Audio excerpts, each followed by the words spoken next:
Ontem à noite e hoje também pela manhã, quando nós estávamos estudando Lucas ontem e Coríntios, nós falamos sobre a questão da pregação do Evangelho, que ela deve sempre trazer a palavra do Senhor, ou seja, ela deve trazer as boas novas, ela deve trazer exatamente o que está escrito e que é a palavra que vai alcançar o coração das pessoas. Não a eloquência, não a forma de falar ou os exemplos, mas a palavra do Senhor. E hoje, depois do almoço, na hora que a gente estava indo embora, eu estava lembrando, há alguns anos atrás, acho que foi numa conferência, nós estávamos na casa do Peixe, quando um exército dormia lá na casa dele, vários jovens dormiam lá, coitada da Gina, né? Tinha que aguentar todos esses jovens lá.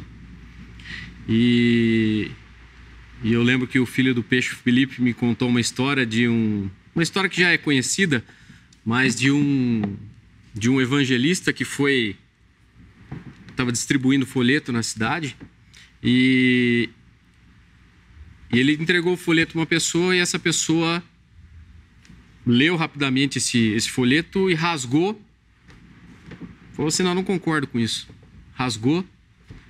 E eu não me recordo como que foi. Eu li depois a história, mas ela tem várias versões. Mas ele rasgou e jogou na cabeça dessa pessoa, desse irmão que estava distribuindo folheto. E uma atitude até agressiva, né? Mas ele rasgou e foi embora, foi para casa dele. E aí um tempo depois ele chegou em casa, tal, não me recordo dos detalhes, se foi o dia seguinte, mas ele procurando alguma coisa nos bolsos, chave e tal, ele colocou a mão no bolso e aí tinha um pedacinho de papel. E esse pedacinho de papel estava escrito: Jesus disse. E aquele pedacinho de papel ficou roendo a cabeça dele, ele ficou lembrando e remoendo: Jesus disse, Jesus disse, Jesus disse. O que Jesus disse? E depois de um tempo ele foi atrás, tentou procurar esse evangelista e encontrou ele e encontrou a salvação através dessa pequena palavrinha, né? Jesus disse. Então eu só estou contando essa história justamente para exemplificar que, na verdade, nós somos vasos, né? Quem vem aqui na frente e prega o evangelho, você está sendo um vaso usado por Deus para trazer as boas novas. E quem salva, aí só fazendo conexão com o que a gente falou, quem salva é a palavra. É a palavra de Deus, é ela que vai chegar nas pessoas, é ela que vai alcançar os corações. E é sobre essa palavra que eu queria falar hoje aqui. Na verdade, é uma história bem conhecida e ela fala sobre dois irmãos que tinham, na verdade, eram dois pecadores e que estavam cada um com as suas ideias próprias, mas que ambos estavam perdidos.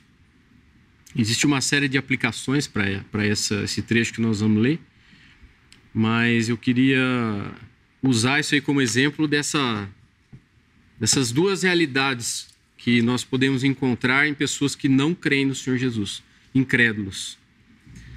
Vamos ler então lá em Lucas 15. Lucas capítulo 15.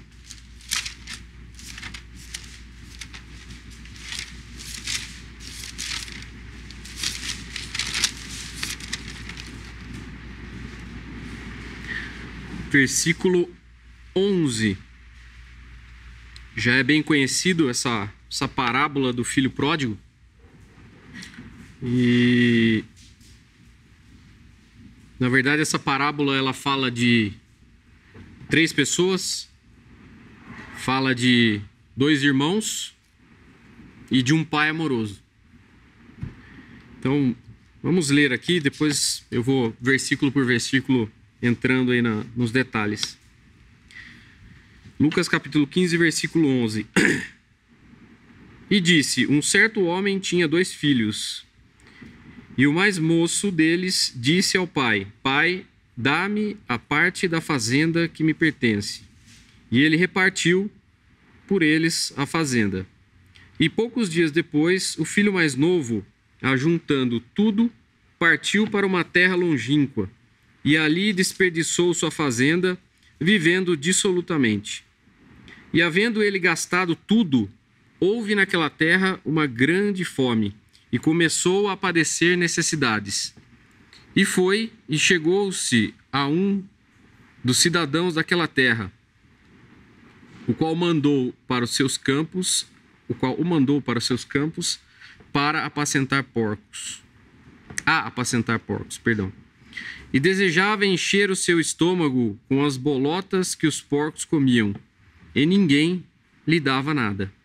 E tornando em si, disse: quantos jornaleiros de meu pai têm abundância de pão, e eu aqui pereço de fome. Levantar-me-ei e irei ter com meu pai. E dir-lhe-ei: Pai, pequei contra o céu e perante ti. Já não sou digno de ser chamado teu filho. Faz-me como um de seus jornaleiros. E levantando-se, foi para o seu pai. E quando ainda estava longe, viu o seu pai e se moveu de íntima compaixão. E correndo, lançou-se-lhe ao pescoço e o beijou. E o filho disse: Pai, pequei contra o céu e perante ti, e já não sou digno de ser chamado teu filho. Mas o pai disse aos seus servos: Trazei-me depressa o melhor vestido e vesti-lo, e ponde-lhe um anel na mão e alparcas nos pés, e trazei o bezerro cevado, e matai-o, e comamos e alegramo-nos. Porque esse meu filho estava morto e reviveu, tinha se perdido e foi achado. E começaram a alegrar-se. E o seu filho mais velho estava no campo. Quando veio e chegou perto da casa, ouviu a música e as danças. E chamando um dos servos, perguntou-lhe: que era aquilo? E ele lhe disse: veio teu irmão e teu pai matou o bezerro cevado, porque o recebeu são e salvo. Mas ele se indignou e não queria entrar. E saindo o pai, instava com ele. Mas respondendo ele, disse ao pai: Eis que te sirvo há tantos anos, sem nunca transgredir o teu mandamento, e nunca me deste um cabrito para alegrar-me com os meus amigos. Vindo, porém, este teu filho, que desperdiçou a tua fazenda com as meretrizes, mataste-lhe o bezerro cevado. E ele lhe disse: Filho, tu sempre estás comigo, e todas as minhas coisas são tuas. Mas era justo alegrarmos-nos e folgarmos, porque este teu irmão estava morto e reviveu, e tinha-se perdido e achou-se.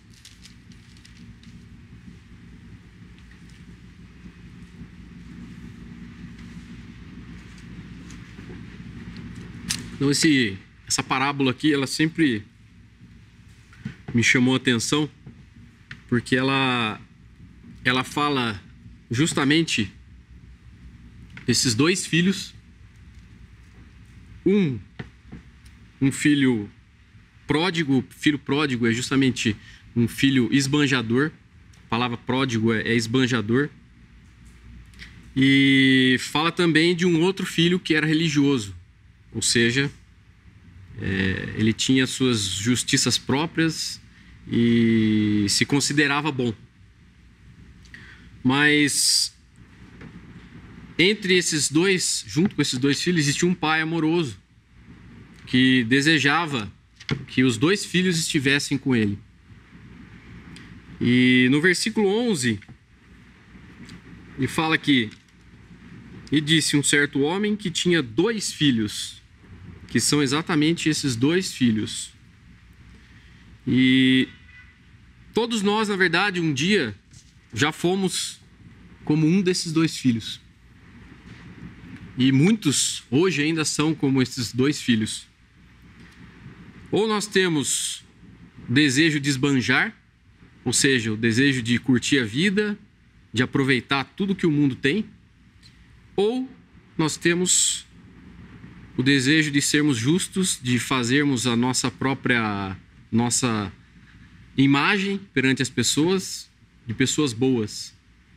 Nos dois casos, sem a ação da salvação do Senhor Jesus, o Senhor Jesus morrendo por nós, são apenas obras de homens. Então, nesse versículo 11, que dá a introdução desses dois filhos, segue-se aqui no versículo 12, falando que o mais moço deles disse ao pai: Pai, dá-me a parte da fazenda que me pertence.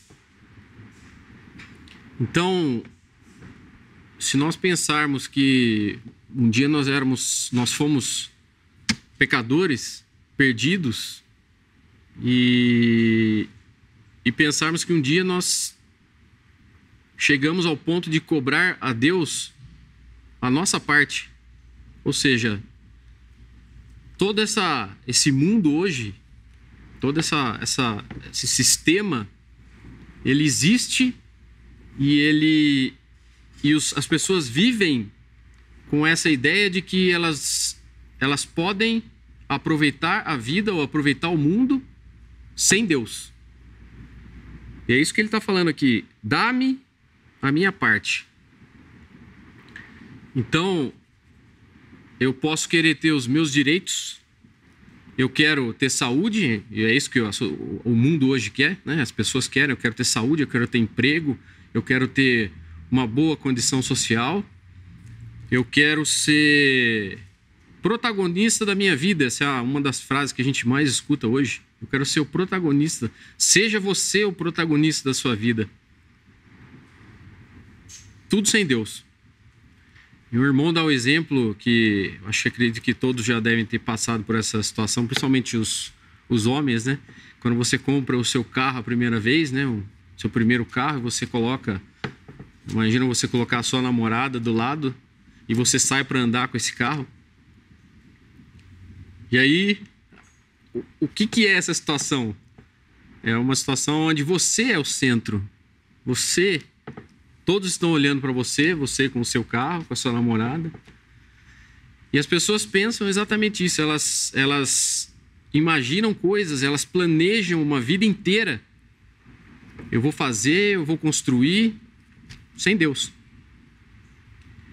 E na verdade, lá no início, quando Deus criou Adão e Eva, não era para ser assim. Na verdade, era para estarmos com Ele. Mas o homem não quis isso. O homem quis fazer a sua própria vontade.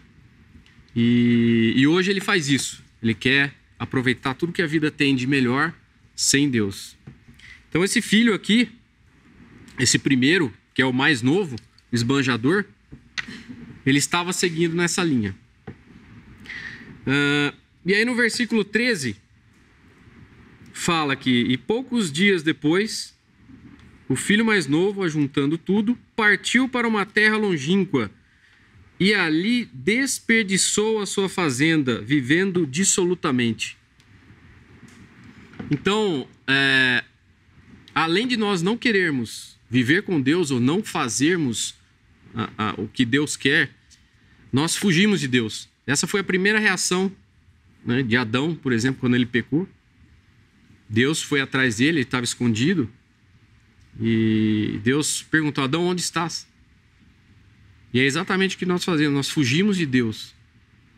Ninguém quer estar próximo de Deus. Falo isso como um homem natural. Ninguém quer estar próximo de Deus. E foi o que esse filho aqui fez. Ele desejou ir para longe do pai e curtir e aproveitar tudo o que o mundo tem de melhor. Mas ele gastou tudo. No início do versículo 14, ele fala aqui, ó: e havendo ele gastado tudo. Então, tudo que nós falamos aqui, os direitos que nós queremos, saúde, riqueza, sermos os protagonistas da nossa vida, tudo isso tem um custo. Tudo isso chega um momento que ele acaba. Então, Satanás, ele gosta, ele quer, o plano dele é que nós nos enganemos, ou seja, ele nos dá tudo, ele transforma o mundo em algo maravilhoso, até você gastar tudo. Então você vai, gasta tudo que você tem, e aí ele vira a chave e começa a ou acusar-nos, né? Ou tentar jogar cada vez mais esse incrédulo, né? Esse homem para baixo. E na verdade, o que acontece na sequência, que ele gastou tudo, esse jovem, acontece algo aqui. Acontece uma grande fome. Então, essa fome é quando tudo zera, ou seja, tudo se acaba, todo aquele sonho, toda aquela fantasia que nós tínhamos de que o mundo ia ser bonito, de que nós teríamos riquezas, prosperidade, etc, etc, ele acaba. E nesse momento é que não existe ninguém próximo de você. Ou seja, você está só. É você com os seus pensamentos, mas Deus ainda está te olhando. E é interessante que nesse momento, é nesse momento que acontecem as situações mais incríveis, onde todos se afastam e nós começamos a buscar, ou seja, o homem começa a buscar outras fontes de satisfação. Como eu não posso ter o que eu quero, a riqueza, eu começo a buscar pequenas coisas, pequenos prazeres, e é nesse momento que muitos acabam fugindo para drogas, para vícios, porque já que eu perdi toda a minha prosperidade, agora eu pelo menos posso ter um pinguinho de prazer com alguma coisa.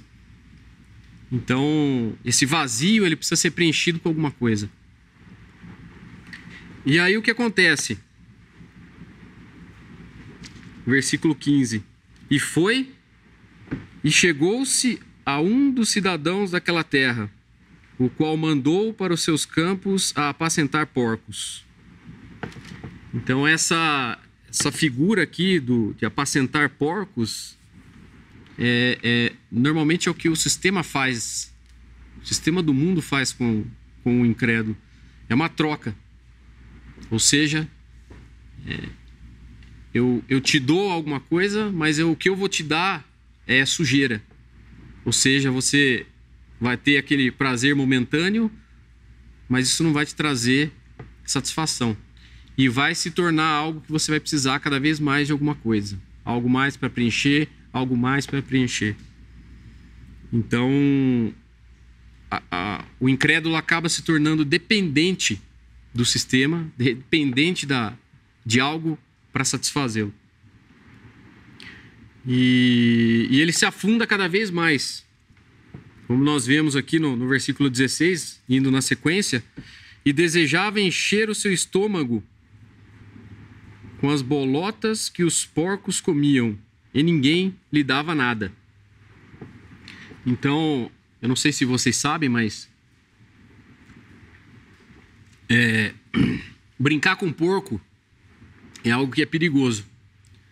É um lugar sujo, e o porco é um animal que aparentemente ele pode parecer inocente, mas um porco, quando ele morde e ele roda, né? Ele gira.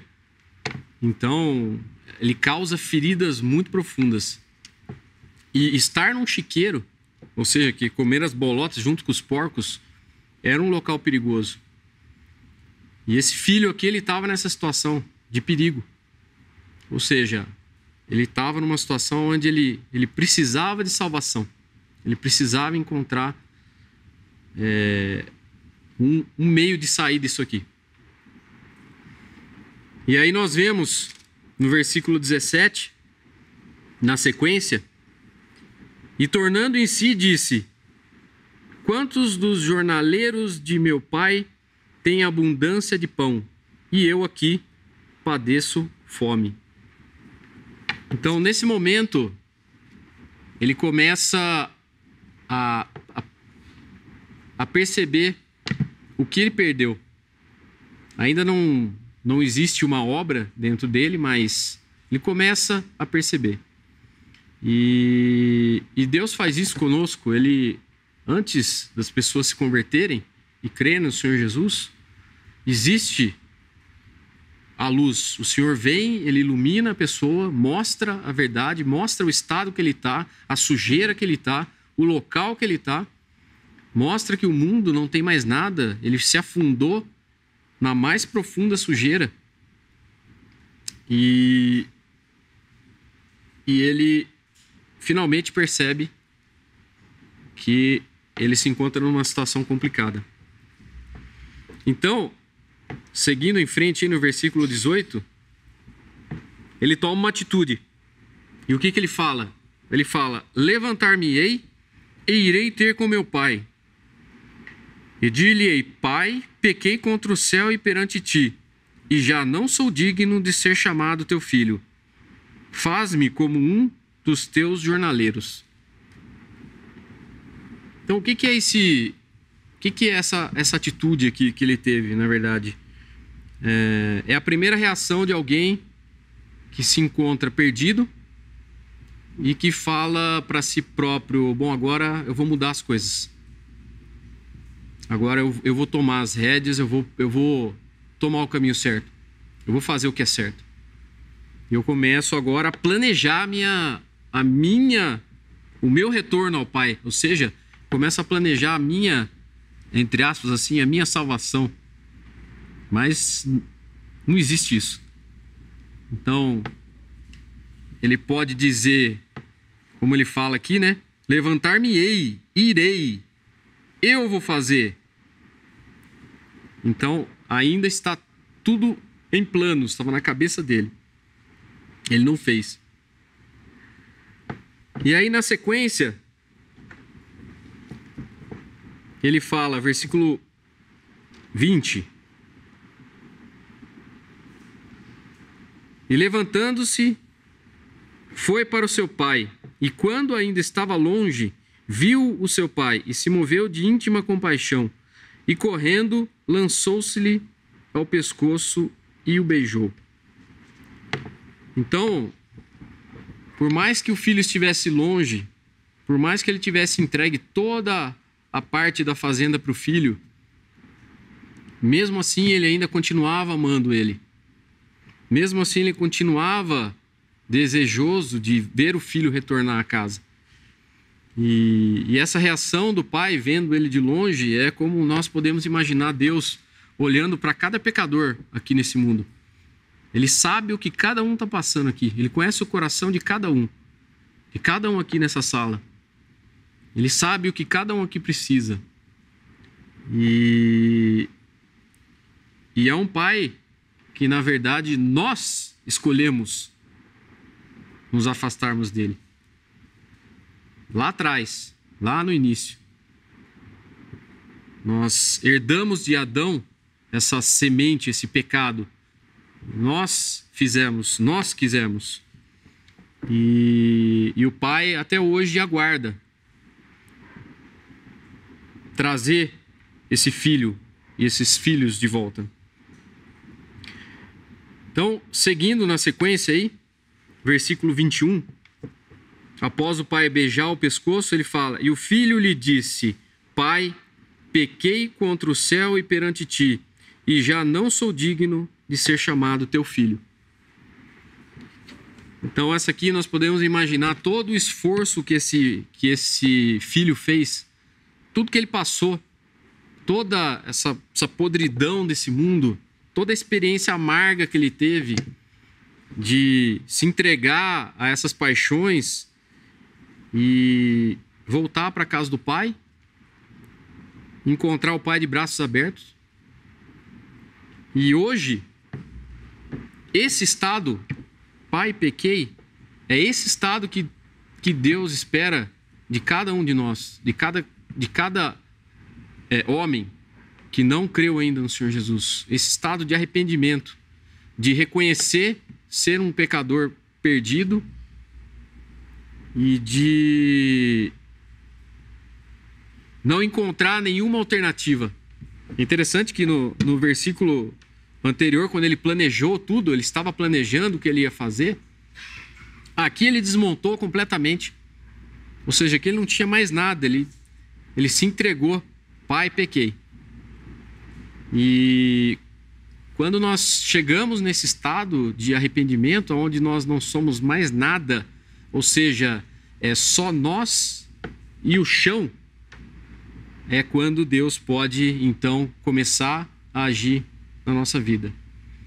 E quando eu falo Deus, irmãos, nós não podemos esquecer que toda essa obra só foi possível através do Senhor Jesus. O Senhor Jesus se fez pecado. Ele veio aqui a esse mundo. Ele estava na glória com o Pai, desceu aqui, deixando tudo que tinha e se entregou por nós na cruz. Mas Deus, o Pai, é o mesmo Pai amoroso.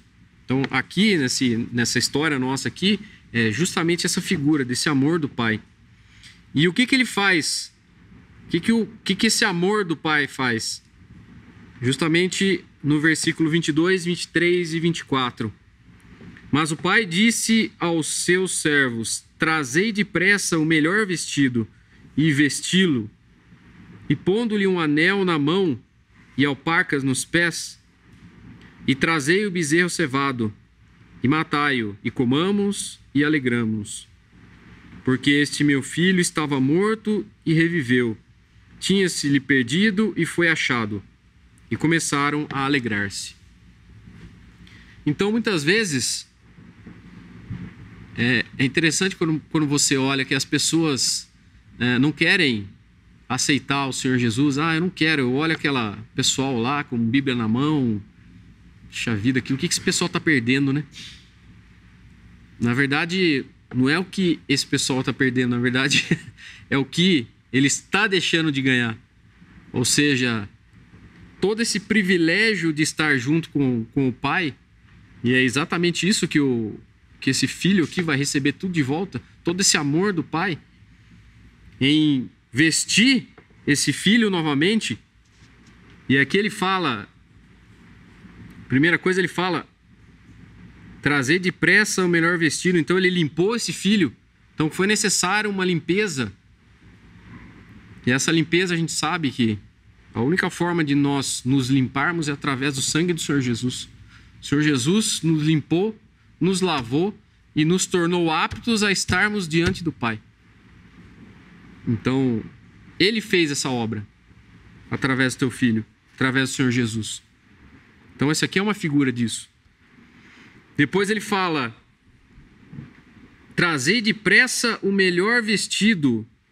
Esse vestido é o que? É nos revestirmos de Cristo. É agora nós estarmos na posição aonde o Senhor Jesus está. Então, quando Deus olha hoje para nós, Ele nos vê em Cristo. E esse é um privilégio muito grande de estarmos hoje sendo identificados como Cristo, através de uma obra que Ele fez na cruz. Então, jamais esse jovem aqui poderia se gabar de alguma coisa. Eu planejei estar com o Senhor. Não. Impossível. E aí ele vai e coloca um anel, como ele fala aqui, pondo-lhe um anel na mão. O anel, ele significa poderio, ou seja, é um sinal de poder. Os reis antigamente tinham esse anel, né? Era um anel que mostrava a linhagem real. E hoje nós temos o privilégio de sermos, depois de salvos, de sermos chamados de filhos de Deus, junto com o Senhor Jesus. Que privilégio gigantesco. A gente pode até pensar, puxa, eu vou trocar tudo isso por alguns momentos de prazer, de alegria, porque mesmo depois de salvos, muitos de nós corremos o risco de cair também. A trocar todo esse privilégio, essa maravilha de estarmos identificados com Cristo, trocarmos isso por algumas migalhas. Então, olha o privilégio. E outra coisa que ele fala, além do anel, é as alpacas nos pés. Ou seja, ele separou o pé. A alparca fala de separação da sujeira, separação do mundo. Ele nos separou, nos limpou de toda essa sujeira que esse mundo hoje representa. Toda essa falha, essa queda, essa miséria que é esse mundo. Então, o privilégio que esse jovem teve com esse pai amoroso é algo que nós podemos hoje desfrutar também. Ou seja, o Senhor Jesus foi até a cruz, se entregou por nós, morreu por nós na cruz para que hoje pudéssemos ter todos esses privilégios. E nós só podemos dar graças a Ele. E na sequência, queria ler só um versículo lá em Colossenses, capítulo 1, versículo 12.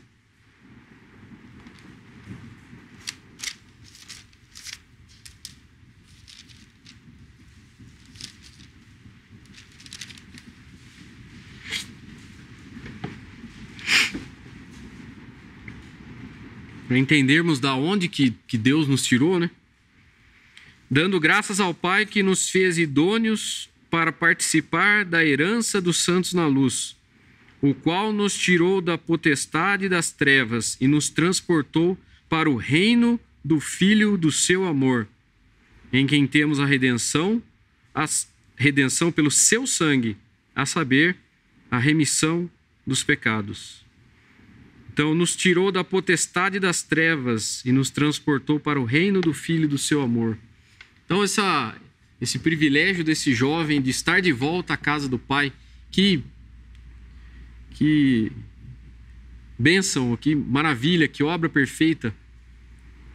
E parece ser tão simples, né? Mas ao mesmo tempo parece é tão simples, mas ao mesmo tempo é difícil. E a dificuldade vem justamente por quê? Porque nós fazemos os nossos planos, né? Nós planejamos tudo. O que esse jovem pensou desde o começo, eu vou lá, eu vou planejar, eu vou fazer, eu vou criar, eu vou montar, eu vou ter uma vida desenhada da minha forma, ou seja, eu vou aproveitar ao máximo. E você tem que abrir mão disso, mas não por obrigação, mas por amor a Cristo. Só que enquanto Deus não fizer essa obra no coração desse incrédulo, dessa pessoa, é praticamente impossível. Então esse jovem teve esse privilégio de poder estar de volta à casa do Pai. E o que eu espero sinceramente é que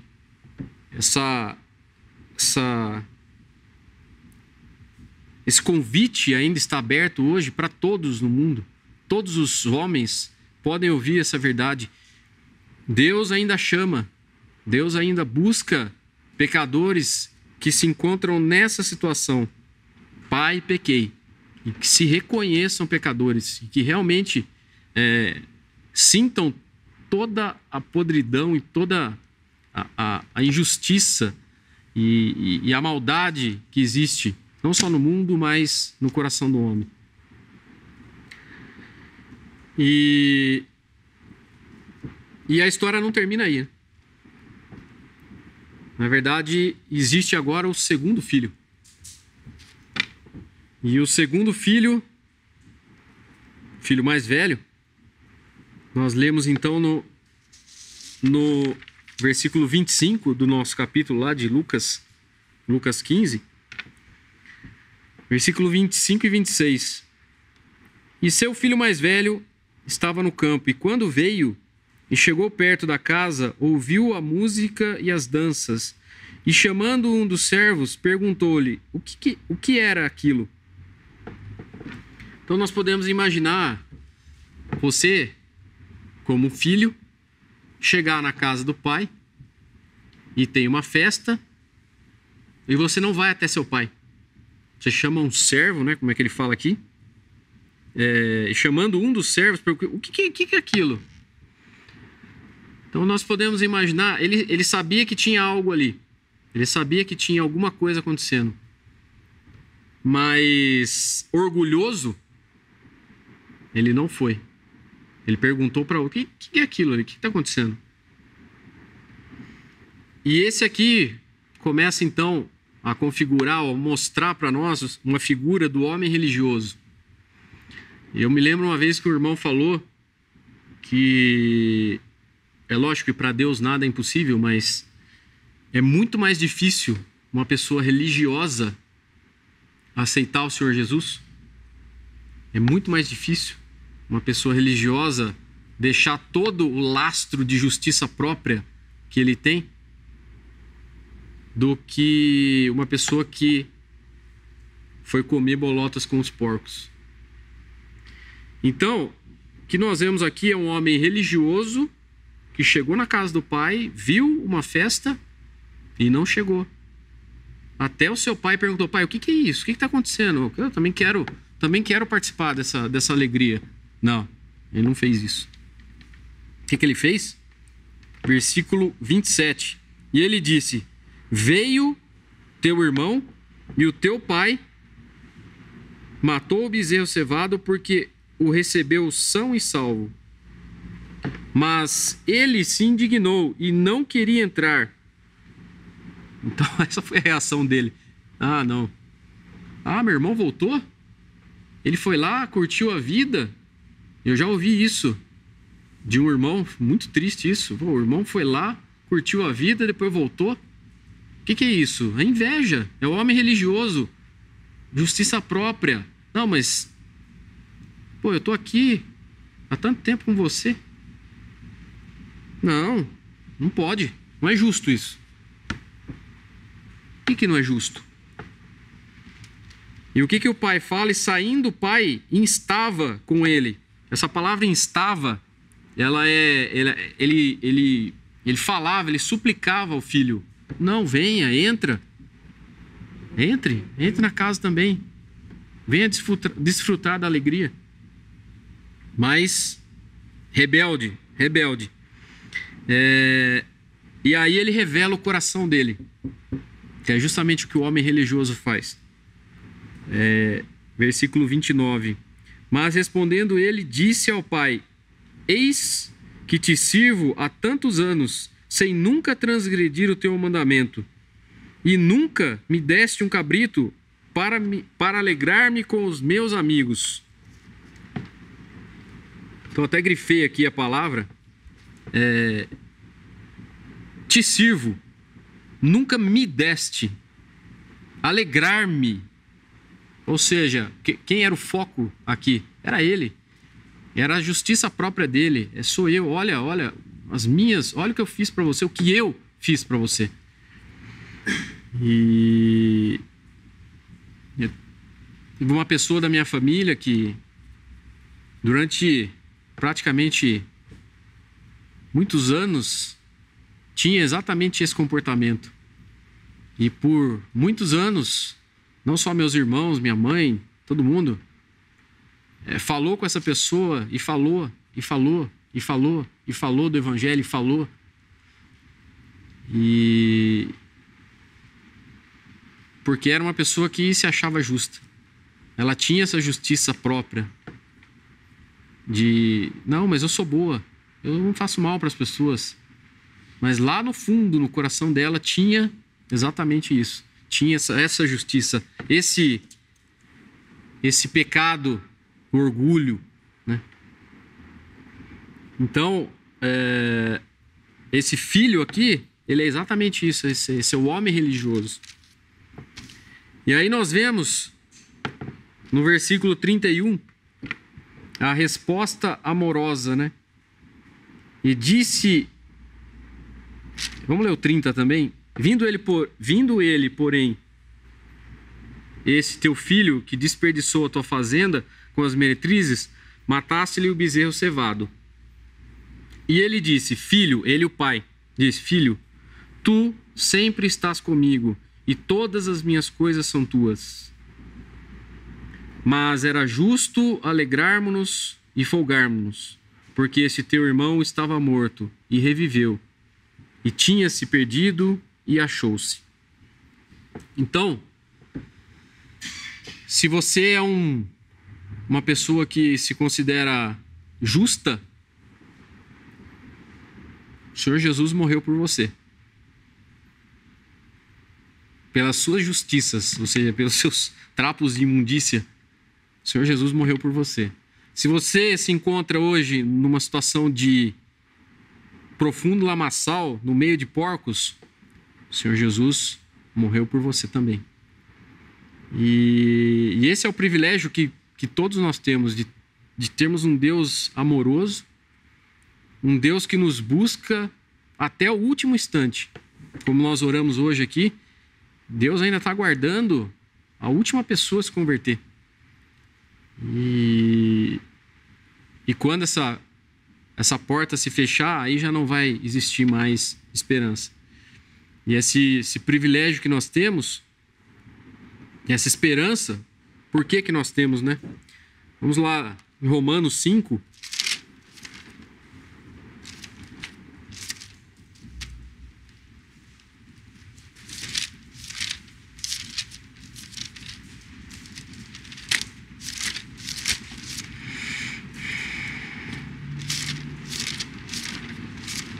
Romanos capítulo 5, versículo 6. Porque Cristo, estando nós ainda mortos, porque Cristo, estando nós ainda fracos, morreu a seu tempo pelos ímpios. Então, por quem Cristo morreu? Quais são os ímpios aqui, desse nosso trecho que nós lemos? Justamente esses dois filhos, um esbanjador e um justo. E Deus, lá em Efésios 2 também, Efésios 2:1,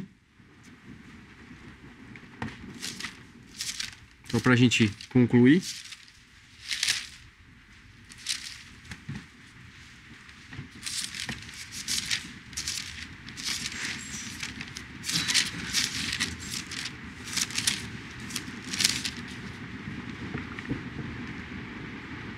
Qual que é o efeito, então, desse sacrifício do Senhor Jesus por nós?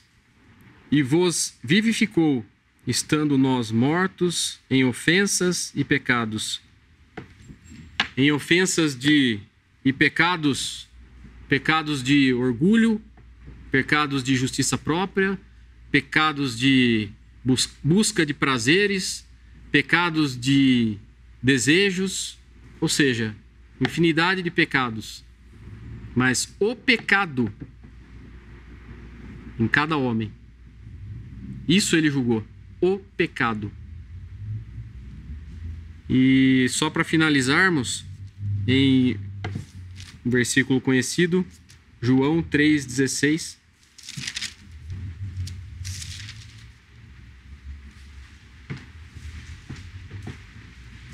Porque Deus amou o mundo de tal maneira que deu seu Filho unigênito para que todo aquele que nele crê não pereça, mas tenha a vida eterna. Então, o convite que eu deixo hoje a vocês que estão aqui, que Deus amou você, assim como aquele pai amou esses dois filhos, Deus também amou você, Ele ama você e Ele aguarda que você reconheça a tua condição. Ou seja, que você reconheça que você é pecador e que você se chegue a Ele em humilhação, sem nada, vazio, esvaziado, sem um pingo de orgulho, sem um pingo de vontade, e Ele vai preencher o seu coração. Quando o Espírito Santo dele, o Espírito Santo, vier habitar em você e você ser preenchido com essa perfeita obra, e o Senhor poderá então agir na sua vida. Então, aceite esse convite. Ele ainda está aberto. Nós não sabemos até quando, mas esse privilégio, um dia ele vai se acabar. E esperamos que hoje seja o dia da salvação. Se você ainda não é salvo, mas que você realmente aceite a Cristo como seu único e perfeito Salvador. Ok? Podemos dar graça?